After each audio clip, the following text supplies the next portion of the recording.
मेरी पत्नी प्राथमिक विद्यालय में शिक्षिका है। रात को खाने के अंत में मेरी पत्नी क्लास 1 की कॉपी चेक कर रही थी।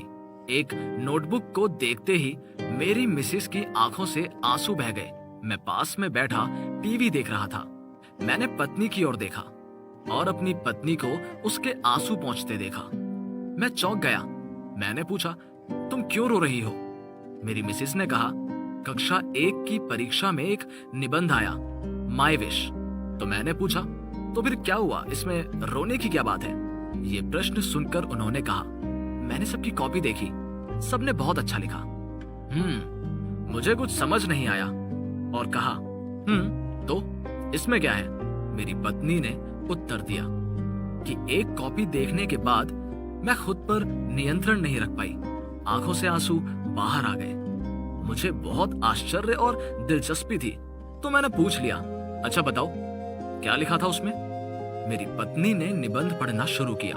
उसमें लिखा था कि काश में एक स्मार्टफोन होता।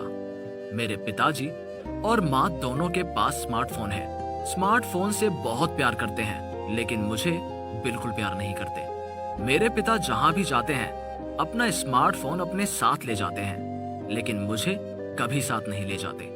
फोन की घंटी बजती है तो मेरी माँ फोन उठाने की बहुत जल्दी करती है, लेकिन मेरे रोने के बाद भी मेरी माँ मेरे पास नहीं आती। मेरे पिताजी स्मार्टफोन पर गेम खेलते हैं, लेकिन मेरे साथ कभी नहीं खेलते। मैं अपने पिताजी से कई बार कहता हूँ कि मुझे भी तो गोद में उठाओ ना पापा, लेकिन पापा मुझे गोद में नहीं लेते। काम का प्रेशर दिखाते हैं। स्मार्टफोन हमेशा पापा की गोद में रहता है।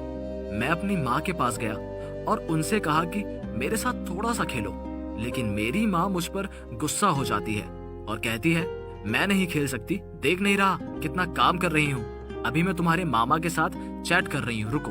मेरे माता पिता हर दिन अपना स्मार्टफोन का ख्याल रखते हैं, लेकिन मुझे थोड़ा सहलाने का उन्हें समय नहीं मिलता। मेरी माँ जब पापा से फोन पर बात करती हैं, तो स्मार्टफोन पर उनको किस करके बाय बोलती हैं, लेकिन माँ मुझे कभी भी इतना प्यार नहीं करती।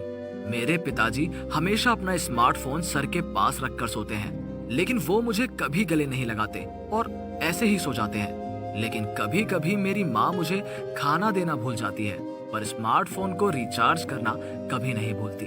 तो मैं एक स्मार्टफोन बनूंगा। मैं एक स्मार्टफोन बनना चाहता हूँ और हमेशा अपने माता पिता के साथ रहना चाहता हूँ। पत्नी के मुंह से ये सब सुनकर मैं बहुत भावुक हो गया और अपनी पत्नी से पूछा, ये निबंध किसने लिखा है? उसने कुछ देर मौन में उत्तर दिया, हमारे बेटे ने। मैं कुछ देर वहीं बैठा रहा। मैं बहुत सी बातें सोच रहा था। मेरे और मेरी पत्नी की आंखों में पानी आ गया। इसलिए हर माता पिता की जिम्मेदारी बनती है कि वो अपने बच्चों की देखभाल करें। आप कितने भी व्यस्त क्यों ना हो, बच्चों को समय दें, उनके साथ रहें। अपने बच्चे को दोष देने से पहले खुद से पूछें कि आप उसे कितना समय दे रहे हैं। उसके साथ एक दोस्त की तरह व्यवहार करें। बच्चे को समय दें। आपका बच्चा आपका भविष्य है।